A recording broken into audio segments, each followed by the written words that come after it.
Halo teman-teman, selamat malam. Ketemu lagi dengan saya Ana Molan di YouTube channel saya pastinya. Oke, hari ini saya mau membahas tentang hal-hal apa aja yang bikin saya sedikit kaget setelah pindah dari Bekasi ke Bali. Ada berbagai macam hal sebenarnya yang saya cukup ternyata gini. Pertama karena mungkin ini juga pengalaman saya ngekos ya pertama kali, tapi yang kedua mungkin emang kebiasaannya yang dilakukan teman-teman di sini itu mungkin berbeda dengan yang ada di sana. Oke, langsung aja kita mulai ya. Yang pertama adalah interaksi sosial. Jadi di sini kan gue ngekos, gue nggak tahu rasanya ngekos seperti apa. Jadi gue nggak tahu pasti apakah memang ngekos itu seperti ini. Tapi menurut sharing gue dengan teman gue yang sudah lebih dulu tinggal di Bali, jadi ini gue dalam satu kosan tuh kurang lebih ada 12 kamar. Gue tuh nggak kenal satu sama lain. Jadi kemarin ada tukang gojek, mbak mau dia pakai manggil-manggil gitu, kayaknya sih orang yang mesen gojek itu dia nggak ngasih nomor. Kan di sini ada nomor A B C D, nomor A1 A2 kayak gitulah, ada nomornya. Nah si orang ini yang mesen ini kayaknya dia nggak ngasih tahu nih dia nomor berapa. Nah terus pokoknya si abangnya itu manggil-manggil, karena gue dengar gue keluar dong. Terus dia nanya, Bu mau nanya ya, namanya Bu Dwi yang mana ya? Aduh, mana gue tahu ya namanya Bu Dwi yang mana, karena bener-bener gue tuh nggak kenal satu sama lain teman-teman. Yang gue tahu cuma di sebelah gue ini polisi, karena ketika dia berangkat gue kadang suka ngeliatin dia pakai seragam polisi. Nah selebihnya tuh gue nggak tahu. Nah terus yang si Dewi ini ternyata keluar, gue baru tahu ternyata dia dari depan gue kosannya. Dan itu segitunya gue nggak kenal satu sama lain. Bukan karena gue nggak mau bersosialisasi sama atau apa, tapi merekanya memang juga nggak mau keluar gitu. Nggak gue waktu awal-awal gue tinggal di sini, maksud gue kan emang iya gue pengen gitu ngobrol-ngobrol. Gue nggak punya teman juga di sini, gue pengen ngobrol-ngobrol. Gue duduk di depan, maksudnya ya mana tahu ada yang nyamperin gitu, lagi ngapain sendirian, terus kita ngobrol-ngobrol kayak di komplek-komplek gitulah. Gue berharap seperti itu, ternyata enggak. Dan setelah gue sharing nih sama teman-teman gue yang sudah lebih dulu di Bali, ternyata memang di Bali kayak gitu, hidup masing-masing, nggak terlalu yang gimana-gimana banget. Jadi ya ibaratnya lo harus independen lah. Tapi untungnya di sini yang gue syukur, puji Tuhan banget, ibu kos gue tuh baik banget. Bahkan karena dia tahu gue hanya transit di sini hanya untuk beberapa bulan, dia tuh pinjemin galonnya ke gue. Dan ketika gue jalan-jalan panas-panasan waktu itu belum ada motor, dia minjemin payungnya. Terus gitu-gitu, untungnya ibu kos gue tuh memang baik. Dan gue dia suka masak kan di samping, jadi gue tuh suka ngobrol sama dia. Itu sih yang cukup membantu di luar daripada yang lainnya yang mungkin memang sama sekali tidak ada interaksi. Nah itu yang pertama yang bikin gue agak gini ya. Yang kedua, di Bali nggak ada orang yang akan peduli lo pakai baju apa. Lu mau pakai celana pendek, mau pakai tank top doang, mau pakai BH doang, lo keluar itu nggak ada yang peduli. Kenapa? Karena di sini terlalu banyak bule yang memang kemana-mana tuh karena memang panas ya, jadi pakai bikini kemana-mana tuh udah wajar banget, udah normal banget gitu. Jadi ketika ada orang-orang yang pakai celana pendek atau pakai tank top doang keluar, orang tuh nggak kayak yang kan tuh kalau di Jakarta tuh kan suka diliatin gitu sampai gitu. Nah kalau di sini tuh enggak gitu. Dan itu yang menurut gue cukup cukup menyenangkan. Karena dulu kan kalau di sana lo benar-benar harus menjaga banget nih, gue pakai baju ini gue salah nggak ya, gue kalau kayak gini gue diomongin orang nggak ya. Nah kalau di sini tuh nggak apa-apa banget gitu, normal banget. Lo mau pakai baju kayak apa, lo mau menjadi diri lo dengan bentukan yang berwarna-warni, baju lo dari atas ke bawah nggak matching, orang tuh nggak ada yang peduli, nggak ada yang akan ngomongin, nggak ada yang akan nyunggingin lo gitu, menggunjing lo gitu. Jadi itu yang berbeda dengan yang di Bekasi. Cuma gue cukup suka sih dengan hal itu gitu. Itu yang kedua. Yang ketiga, coffee shop. Mungkin gue belum terlalu banyak tahu coffee shop yang di sini kali ya. Cuma kalau di Bekasi normal ya, yang coffee shop harganya mahal tuh cuma kayak di tempat-tempat yang kayak Starbucks yang sudah terkenal lah, yang udah punya nama kayak Starbucks, Max Coffee, terus kafe-kafe yang di kawasan elit lah kayak Kemang, terus Fatmawati, Blok M. Nah kayak gitu-gitu itu wajar banget lah, harga kopi 50.000 tuh udah wajar banget. Tapi kalau yang di kayak Tambun, Bekasi, apa segala macam, normalnya tuh cuma 20.000. Normalnya 20.000, 25, paling mahal tuh paling 30. Itu tuh masih tergolong mahal, tapi masih banyak banget lah yang segitu. Nah kalau di sini lu mau cari kopi harga yang di bawah 25.000 itu lumayan agak sulit, karena rata-rata standarnya mereka untuk yang ice coffee latte lah ya, ice coffee susu gitu, itu standarnya harganya tuh 35 ribuan ke atas. Dan kalau lu salah masuk kafe nih, harganya itu bisa 50.000, padahal itu kafe yang di pinggir jalan aja gitu biasa. Tapi mungkin karena memang ini daerah turis ya, jadi ya harganya segitu. Tapi gue balik lagi, mungkin guanya aja kali yang karena baru 2 minggu jadi belum tahu tempat. Cuma kemarin gue ada nemu salah satu di daerah Dewi Sri, itu harga kopi, gue beli cafe latte itu hanya 18.500, dan itu dia buka sampai jam 12 malam dan tempatnya nyaman sih. Itu baru satu doang tempat kopi, masuk coffee shop yang murah tapi nyaman tempatnya. Kalau yang lain kayaknya gue masih ngeliatnya mahal ya gitu. Tapi ya nanti coba kita lihat, apalagi daerah Ubud.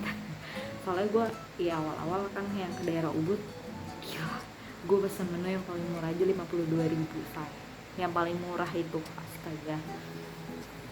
Oke, cuma ya balik lagi, seperti video gue sebelumnya gue udah ngasih tahu, untuk cara hidup di Bali ya murah atau mahal itu tergantung kitanya. Kalau kitanya memang bisa memanage dengan baik, tidak ya makan apa adanya, itu buat hidup murah tuh bisa banget. Lu kalau lu cuma makan sehari 2 kali lah ya, itu 30.000 mah udah dapet. Maksudnya kayak ketoprak tuh harganya cuma 12.000.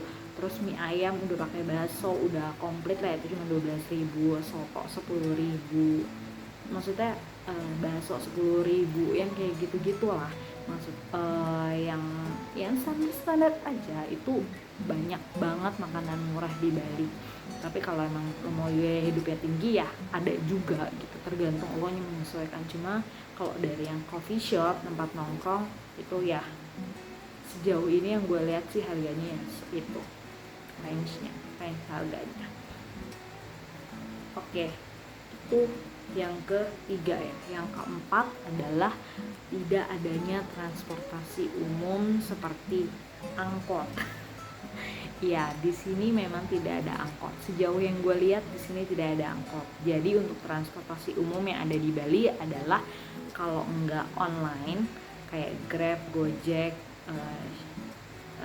Maxim, yang kayak gitu-gitu, atau ojek pangkalan gue jarang ada yang lihat, tapi ada di pasar-pasar biasanya ada. Gue pernah ngeliat juga, gue pernah ngeliat juga di pasar, dekat pasar ojek pangkalan.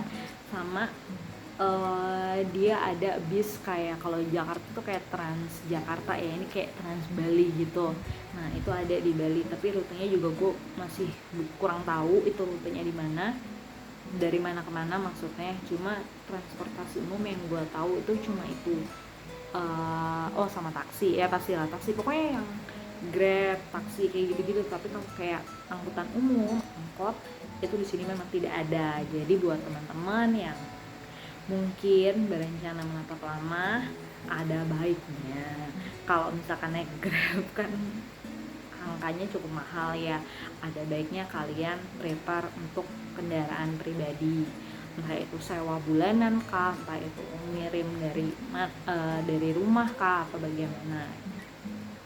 Cuma kalau emang mau nyewa bulanan tuh di sini banyak banget, entah yang ada di internet atau yang tidak ada di internet. Kalaupun kalian nggak dapetnya di internet, kalian kesini itu di sepanjang jalan tuh banyak suka ada rental motor. Ini di sepanjang di dekat gue, sepanjang jalan Sanur nih banyak banget ada rental motor. Terus di Kuta, di Legian, terus di mana, Ubud, di Sunset Road itu banyak banget, Canggu itu banyak banget penyewaan motor untuk bulanan gitu. So ya kalian jangan takut juga gitu. Udah sih, selebihnya kurang lebih sama karena ini masih di Indonesia lah ya. Cuma untuk karena ini pengalaman pertama gue juga ngekos, sumpah gue bersyukur banget gue bisa punya pengalaman ini yang bener-bener ini tuh bikin gue lebih mandiri. Kemarin tuh jujur aja gue sempat nangis, terus gue sempat WA nyokap gue, mah aku minta maaf ya, pokoknya menyedihkan lah. Gue sempat ngechat nyokap gue ngomong kayak gitu.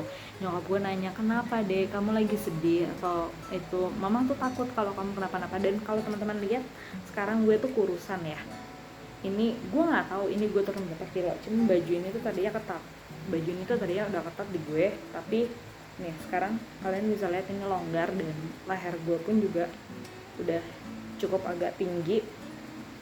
Dan emang gue tuh turun banyak banget, tapi bukan karena gue susah makan atau kesulitan makan di sini, tidak. Gue memang jalan di sini kebanyakan.